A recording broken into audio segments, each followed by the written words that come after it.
awaken the gods of old. We rise from our slumber to reveal our true power. Menteri Koordinator Bidang Politik, Hukum, dan Keamanan Mahfud MD menyinggung kembali soal lepasnya Pulau Sipadan Ligitan dari Indonesia ke pangkuan Malaysia. Mahfud menyebut permasalahan Pulau Sipadan dan Ligitan sama sekali tak ada kaitannya dengan pertahanan negara. Mahfud menjelaskan permasalahan lepasnya dua pulau yang berada di Selat Makassar tersebut sebatas sejarah dan yuridis. Kadangkala kita selalu mengeluh Indonesia ini tidak mampu menjaga kedaulatan kita sampai kehilangan Pulau Sipadan dan Pulau Ligitan. Saya kira kehilangan Sipadan Ligitan itu soal historik saja, soal yuridis, bukan soal pertahanan, kata Mahfud MD. Diketahui sengketa Sipadan dan Ligitan adalah persengketaan Indonesia dan Malaysia atas kepemilikan terhadap kedua pulau yang berada di Selat Makassar, yaitu Pulau Sipadan dan Pulau Ligitan.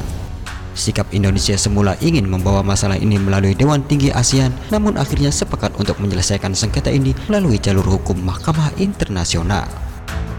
Dikutip dari Wikipedia, persengketaan antara Indonesia dengan Malaysia mencuat pada tahun 1967 ketika dalam pertemuan teknis hukum laut antara kedua negara, masing-masing negara ternyata memasukkan Pulau Sipadan dan Ligitan ke dalam batas-batas wilayahnya.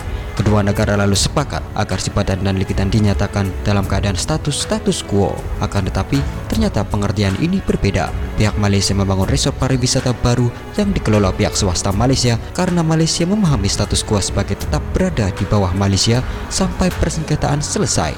Sedangkan pihak Indonesia mengartikan bahwa dalam status ini berarti status kedua pulau tadi tidak boleh ditempati atau diduduki sampai persoalan atas kepemilikan dua pulau ini selesai.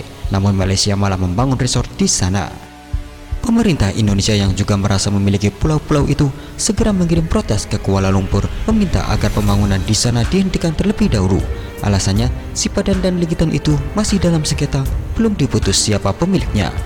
Pada tahun 1969, pihak Malaysia secara sepihak memasukkan kedua pulau tersebut ke dalam peta nasionalnya.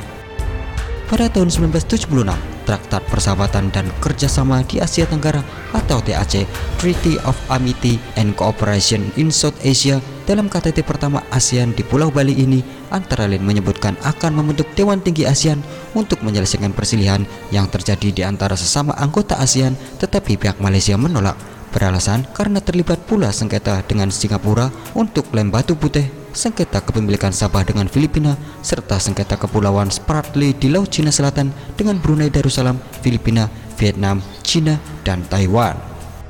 Pihak Malaysia pada tahun 1991 lalu menempatkan pasukan polisi hutan setara Brimob melakukan pengusiran semua warga negara Indonesia serta meminta pihak Indonesia untuk mencabut klaim atas kedua pulau.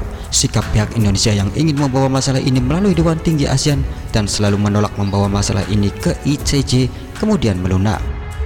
Dalam kunjungannya ke Kuala Lumpur pada 7 Oktober 1996, Presiden Soeharto akhirnya menyetujui usulan Perdana Menteri Mahathir tersebut yang pernah diusulkan pula oleh Mensesnek Murdiono dan Wakil Perdana Menteri Anwar Ibrahim.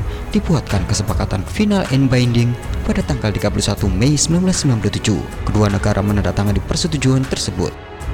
Indonesia meratifikasi pada 29 Desember 1997 dengan Kepres nomor 49 tahun 1997. Demikian pula Malaysia meratifikasi pada 19 November 1997.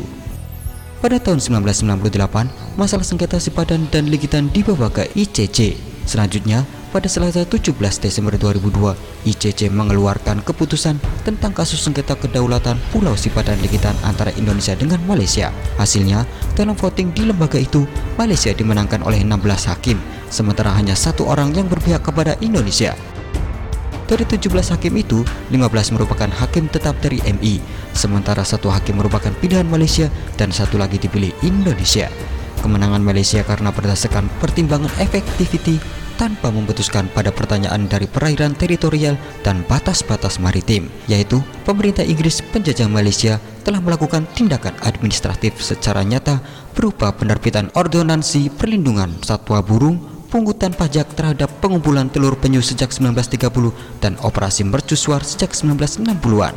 Sementara itu, kegiatan pariwisata yang dilakukan Malaysia tidak menjadi pertimbangan serta penolakan berdasarkan chain of title rangkaian kepemilikan dari Sultan Sulu, akan tetapi gagal dalam menentukan batas di perbatasan laut antara Malaysia dan Indonesia di Selat Makassar. Nah, begitu guys kira-kira sejarahnya. Monggo silakan guys komentarnya.